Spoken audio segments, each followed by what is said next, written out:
Hello, I'm Father Greg May, a Redemptorist from the Denver province and coordinator for our lay partners in mission. I'm glad that you can join me. In the last presentation, I discussed several aspects of atonement that were developed during the Church's history that changed the meaning of atonement from the Old Testament understanding.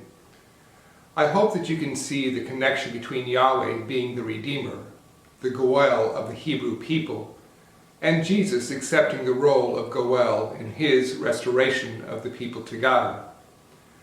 Since there is no official church statement on atonement, and people can draw their own conclusions, the traditional perspective of atonement can help people understand Jesus as Redeemer, the Goel, the close family member who restores people to the rightful place. Just as Yahweh redeemed the people from slavery in Babylon, Jesus redeemed people from slavery to sin and death because of the same love for family members who were separated from God's family. Some people might question this perspective. Is this true that Jesus saw himself as our Goel, that is, our Redeemer? The family member who would redeem us out of love as God redeemed the Hebrew people in Babylon. Let us explore this familial concept of love that makes redemption possible with the writings of the New Testament. We must look at St. Paul on how he explained our relationship to God. Let us look to Romans chapter 8, verse 14 to 17. For those who are led by the Spirit of God are children of God. For you did not receive the spirit of slavery to fall back into fear, but you received the spirit of adoption through which we cry, Abba, Father. The Spirit itself bears witness with our spirit that we are children of God, and if children, then heirs, heirs of God, and joint heirs with Christ, if only we suffer with him, so that we may also be glorified with him. This passage tells us that we are children of God and heirs with Jesus, our brother. This concept of Jesus being Goel underlies why he was willing to give his life for us, since he is a family member who is concerned for his brothers and sisters. There are other examples beyond St. Paul that reflect this concept. There are references in the Gospels that reflect this familial bond with God. The very prayer that Jesus taught his disciples to pray begins with, Our Father. As he prayed the prayer with his disciples, he was saying that his Father is their Father. He taught his followers that we are children of God. We look to God as our Father because Jesus taught us to do so. Jesus did not only share God the Father with us, but his mother as well. We can look to the Gospel of John describing the crucifixion. While on the cross, Jesus gave his mother to the beloved disciple and the disciple to his mother. This action was not only for the beloved disciple, but all believers in Jesus. This understanding is made clear when Jesus' family went to see him. He was told that his family was outside, but proclaimed to those around him, those who adhere to his words are mother, brother, and sister to him. These various passages state that we are part of God's family, and Jesus tried to instill that within us. Jesus took this one step further by making it clear that even the outcasts and the sinners are important in God's eyes. Jesus was concerned about those who were somehow separated from God's family.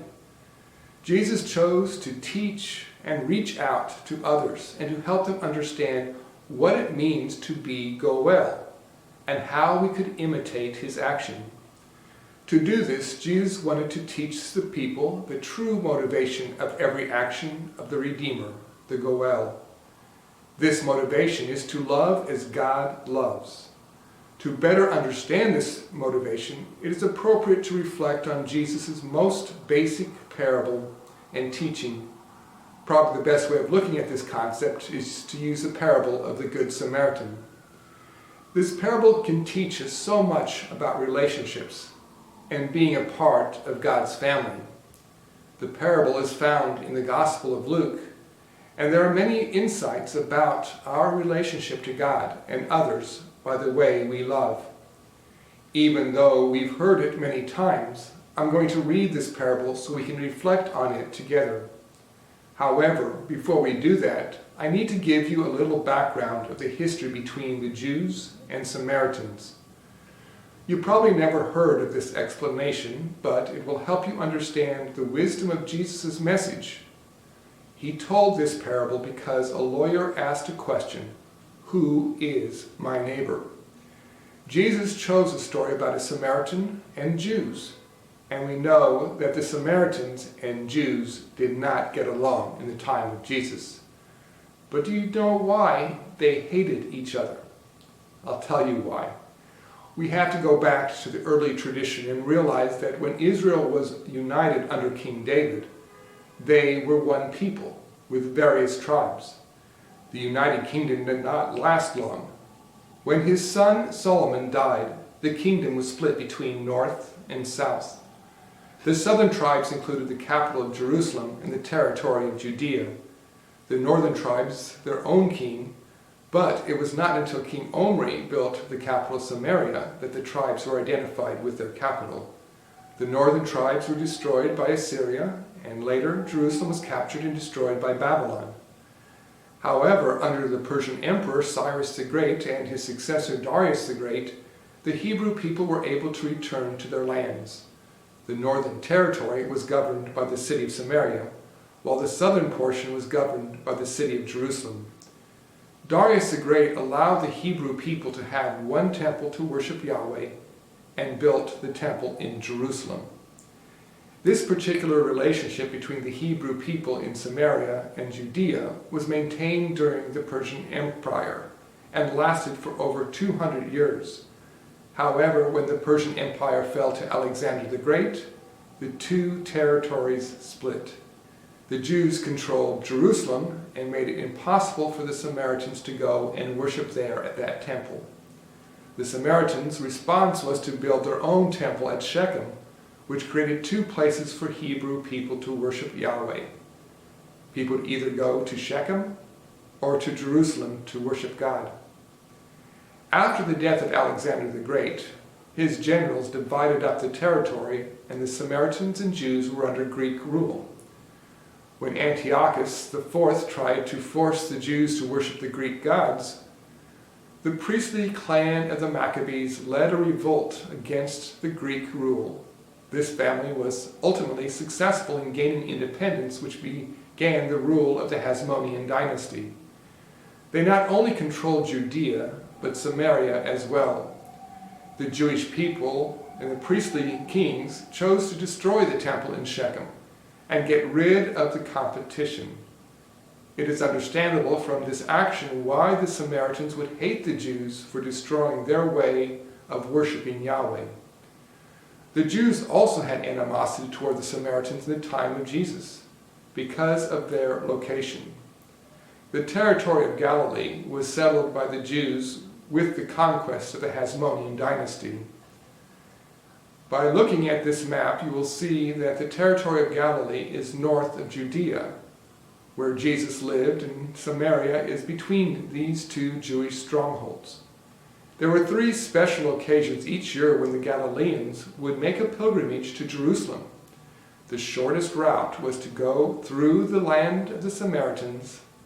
Unfortunately, highway robbers in this territory would be Samaritans, and this explains why the Jewish Galileans did not like the Samaritans and why there was animosity between the Samaritans and the Jews. When you listen to the parable, you will notice that Jesus has the victim going from Jerusalem to Jericho. This map shows the location of these two cities, which are in the territory of Judea. The importance of these details shows that the victim and robbers are Jews. The Jewish person who is victimized is attacked by his own people, his neighbor, and not their supposed enemy. Very interestingly, Jesus chose to make the bad men Jews while the good person a Samaritan, an enemy by Jewish standards. Another thing to pay attention to in this parable is the person who asks the question. He is a lawyer. He's accustomed to studying the law and applying it to life. This parable is going to force him to judge between conflicting laws and decide which is most important. There is a divine commandment that sums up all the laws and requires love of neighbor and the purity laws that bind all Hebrews. The purity law has a special consequence for the priests and Levites who work in the temple. They are obsessed about this law because if they would have touched someone who was a victim of a robbery, who had been beaten up, they would become unclean because of touching blood. They would not be able to serve in the temple until they would go through the purification ritual and time needed to become clean. Let us now listen to the parable that is found in Luke's Gospel. A certain lawyer stood up tempting Jesus and saying, "Master, what must I do to possess eternal life?" But he said to him, "What is written in the law? How do you read it?" He answered, "You shall love the Lord your God with your whole heart and with your whole soul and with all your strength and with all your mind, and your neighbor as yourself." And he said to him, "You have answered right. Do this, and you shall live." But he wanted to justify himself and said to Jesus, "Who is my neighbor?" Jesus answered, "A certain man went down from Jerusalem to Jericho and fell among robbers, who also stripped him, and having wounded him, went away, leaving him half dead. A certain priest went down the same way, and seeing him, passed by. In a like manner also a Levite, when he was near the place and saw him, he passed him by as well. But a certain Samaritan, being on his journey, came near him, and seeing him, was moved with compassion. Going up to him, bound up his wounds, pouring in oil and wine, and setting him upon his own beast, brought him to an inn and took care of him. The next day he took out 2 coins and gave them to the innkeeper and said, "Take care of him, and whatever you spend over and above, I will repay you on my return." Which of these 3, in your opinion, was neighbor to him that fell among the robbers? The lawyer said, "The one who showed mercy to him." And Jesus said to him, "Go and do this in a like manner." I believe that this particular parable sums up what our faith is all about. We start with the divine commandment as the foundation of how we relate to others. The lawyer knew exactly what was the most important commandment that is before us: to love God above all things and our neighbor as ourselves. Even though people find the divine commandment spoken throughout the New Testament, the parable applies the significance of this command to a real-life situation. All people live in relationships with others, and they must figure out from all the commands that exist which one applies best to their situation. A major problem arises when laws come into conflict with one another. Which law must be followed at the expense of another law? This is the dilemma of the priest and the Levite. They chose to follow a minor law about purity, which prevented them from helping their neighbor. Their choice was to serve in the temple above the life of their fellow Jew. I must point out that the divine commandment that Jesus preached is not new, but a part of the tradition he embraced. The purity laws and the divine commandment are given by Moses to the Hebrew people. It is important that we understand that the Samaritan also followed the same laws that are found in the Torah. By the Samaritan's touching the victim of the robbery, he became impure and would have had to go through a ritual cleansing. The priest and Levite focused on themselves and their ministry, which prevented them from following the divine commandment. Their choice not to act shows their blindness to living the most important law of God. The Samaritan, for his part, who is not seen as a neighbor to the Jews, but an enemy, is the one who loved the injured man. He saw another person needing help. The Samaritan followed the divine commandment when he rescued the victim from death. The story does not end with the Samaritan helping the man at that moment, but continues his concern for the victim by bringing him to a safe place. He also makes provisions for the innkeeper to take care of the injured man. If any extra expenses would be incurred, the Samaritan promised to repay the innkeeper when he would return. It is clear that he was goel to the man who needed to be restored to health, and was inviting the innkeeper to be goel as well. The Samaritan was truly a loving person who used the divine commandment as the foundation of his actions. The lawyer understood the significance of which law was most important after hearing the parable. When Jesus asked him who was the neighbor to the victim, he responded by saying the one who showed compassion, compared to the priest and Levite, who did not help their neighbor. Jesus then tells the lawyer to do likewise. He should not only be concerned with the people of his background, but even help anyone who needs to be loved, even his enemies. I believe that this particular parable frames our faith very clearly, and it is a foundation of what it means to be goel or redeemer. Goel was the closest relative who was responsible for restoring family members to their rightful place. This action reflects the response of a lover who wants to make a difference. The love that people have for one another in a family should be the foundation of how they see other people. In our own experience of love, it normally happens because we have been loved by others. We can live it since other people have shown love to us. Most people have experienced it because of their families, especially the love of their parents. However, the true origin can be traced back to God. This understanding is at the heart of the Gospel of John, where we are told, God is love. This is the reason why God redeemed the Hebrew people from Egypt and Babylon. The covenant bond of a family member takes love from a desire and puts it into action. Through love, God restores people to their freedom and land. This is not where the story ends with God's love, but only the beginning, since God sent his only Son Jesus into our world. With the incarnation of God, humanity came to know the depth of God's love and experience it firsthand. Let us look at the person of Jesus that we find in the New Testament. When some people talk about how Jesus redeemed them, they only focus on the cross. This might be the ultimate sacrifice, but Jesus redeemed us in other ways as well. He restored us to the right relationship with God and one another. Here are some examples from his life that demonstrates this divine love. He reached out to those who were injured, those who were needing to be cured, and those who were lepers. He brought the outcast back to their families and restored them back into the community. So restoration was very much a part of what Jesus did in his miracles.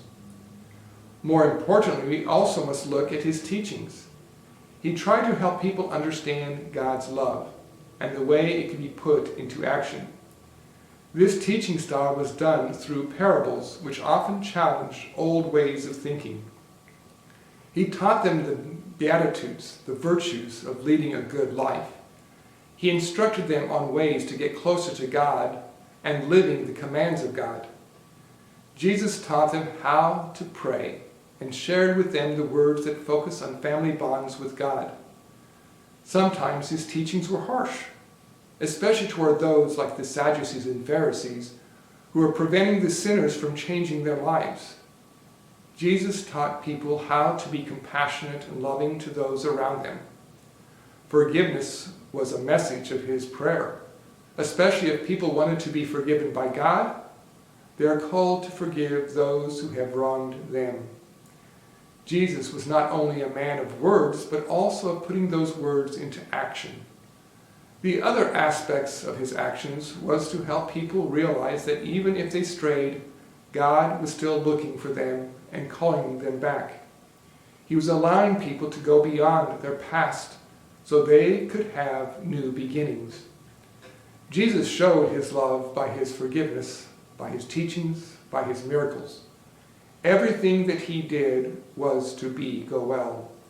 The ultimate gift of Jesus to us was to show the fullness of God's plan. He was willing to die for us, to change our hearts, so that we can embrace the true message of God's love.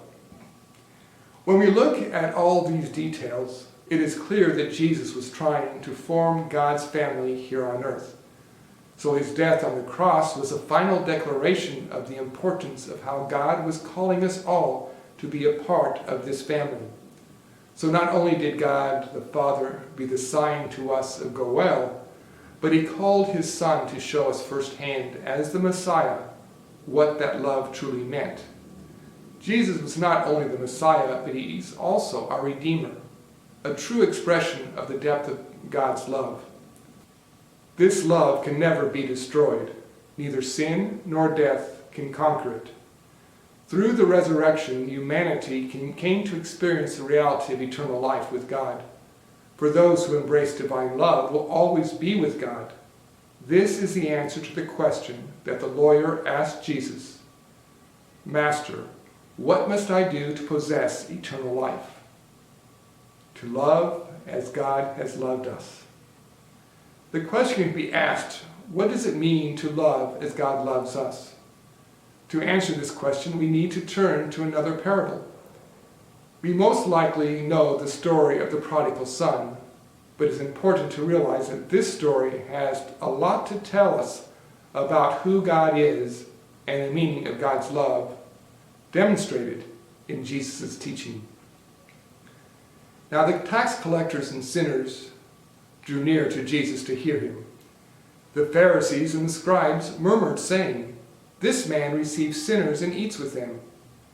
Jesus spoke this parable, saying, "A certain man had 2 sons. The younger of them said to the father, 'Give me my portion of the inheritance that belongs to me.' The father divided between the sons this inheritance. A few days later, the younger son gathered his belongings and set off for a foreign country. There he wasted his inheritance on self-indulgent living, and after he had spent it all, there came a mighty famine in that country. He began to be in want. He attached himself to a farmer of the country, who sent him to his farm to feed swine. He desired to fill his bellies with the husks that swine ate, and no one gave him anything.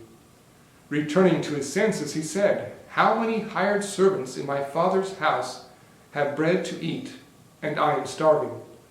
I will arise and go to my father and say to him, Father, I have sinned against heaven and before you. I am not worthy to be called your son. Make me as one of your hired servants.' He decided to return to his father. When he was a great way off, his father saw him and was moved with compassion, and running to him, embraced him and kissed him. The son said to him, 'Father, I have sinned against heaven and before you. I am not worthy to be called your son.' The father said to his servants, 'Bring forth quickly the finest robe and put it on him, and put a ring on his hand and shoes on his feet. Bring the fatted calf and kill it, and let us eat to make merry, because my son was dead and has come to life again. He was lost and now is found.' They began to celebrate. The older son was in the field, and when he came near the house, he heard the music and dancing. He called one of the servants and asked what this might mean. He said to him, 'Your brother has returned, and your father has killed the fatted calf, because he has come back safe.' The older son was angry and would not go into the party. His father therefore went to him and began to entreat him. He said to his father, 'Behold, for many years I have served you and never transgressed against your orders. But you've never given me a goat to kill for a feast and celebrate with my friends. But this son of yours who has returned After wasting his inheritance on prostitutes, you have killed the fatted calf for the celebration?" He said to him, "Son, you are always with me, and all I have is yours. But it is fitting that we should celebrate his return and be glad, for our brother was dead and has come back to life again. He was lost and is now found." This parable is very important to many people. I'm not sure about you, but too often people will only relate to one of the two sons. Those who are seeking forgiveness from God will like the younger son. This story gives them hope, since they are being told by Jesus that their mistakes do not prevent them from changing or growing. God sees them beyond their past actions and mistakes. Those who are like the older son might find the story disconcerting because it calls into question why they should be faithful. They have done everything correctly in their life and relationships. Now they feel that they are unjustly treated. Others receive love without being responsible and not earning it. To the older son, this is not fair. All of us react to this parable in different ways, but I think what most important is to realize that these two sons have the same attitude about love. They believe the same thing. Now you might try to figure out how they would believe this, that they are the same and they have attitude about love. We must ask the question, what type of love is the basis for their perspective? The younger son knew he did wrong. He knew he wasted his inheritance. And for that reason, when he was returning, he felt that he could not be a son any longer. He lost his father's love by his bad behavior. However, he returned out of need, since it was better to be a hired hand than starving. The younger son believed in conditional love. He believed that love could be lost by his actions, and he would no longer be loved as a son. This is a good example of how people often understand conditional love. The elder son, who has the same perspective, the only difference is that he believes that the father loves him because he does the things his father asks him to do. From this perspective, the older son believes he has earned the father's love. He has done everything right, and because of his faithfulness, he believes he should receive the rewards of being a good person. Justice demands that his father loves him because of his actions. This concept is based on conditional love. Both sons think you can earn or lose love by good or bad behavior. We can see from this parable that the father comes from a different point of view about love. Most parents can relate to this view of love since they know their children are not perfect. Even when their children do something wrong, you're able to see beyond your child's mistakes. Your love for them allows them to grow and to change. This unconditional love allows parents to be good guides for their children as they mature. However, many people in our world do not embrace unconditional love. If something has been done to them, they will never forget and they will never forgive. The father in this parable was trying to help his older son that he should be able to see the importance of his brother despite what he did. True love is not conditional, but is always there. The older son is loved for who he is and not because he has done things well and been obedient. This story is told because Jesus sees the Pharisees and scribes condemning him for reaching out to sinners. The Pharisees would be seen as the older brother who might not need forgiveness, but they have an imperfect way of loving. They do not understand the unconditional love of God, which is at the heart of the divine commandment. The sinners, on the other hand, are happy to hear the message of Jesus. This brings them hope for new beginnings. Too often in our world, people like the Pharisees refuse to forgive others for their past mistakes. Holding on to conditional love prevents any new relationship from taking place. When people can't forgive, the sinner cannot be restored to the rightful place. By looking at unconditional love, we can see another person for their potential to change. So even though they have made a mistake, they're able to go beyond their sin. Jesus was giving the outcasts, those in the margins, an opportunity to change. Receiving this forgiveness from Jesus was giving them hope and a way to be restored to their rightful place. This was a great message for those who wanted to return. Jesus was able to show the unconditional love of God for all his children. Now there's one aspect of this parable that is often overlooked. The father tells his older son that everything I have is yours. This statement tells the older son that by following the father's instructions, he will have a better life. He has not squandered his inheritance. There are good consequences for good behavior. The opposite is also true. People can have a difficult life by making bad decisions. Those who do things that destroy life and relationships do damage to their own lives and suffer bad consequences because of inappropriate behavior. Despite making bad decisions, love is not destroyed in a relationship with the Father, since it is unconditional. The Father allows his younger son to grow beyond what he has done. This parable tells us there are consequences for our actions, but bad actions do not destroy the unconditional love of God, since this love desires the best for the sinner, whether or not he or she returns. From what has been presented, I think we can see Jesus as Redeemer and the significance of what that means. He shared with us what the Father had shown him and was willing to share everything. He gave his whole life to bring us back to that proper relationship with the family of God. We are true sons and daughters, and we must have confidence in that reality. The Old Testament understanding of go well is at the heart of Jesus' motivation and action. We, like the lawyer, are called to live the divine commandment as the Good Samaritan had done, or another way of saying this, by imitating what Jesus has shown us.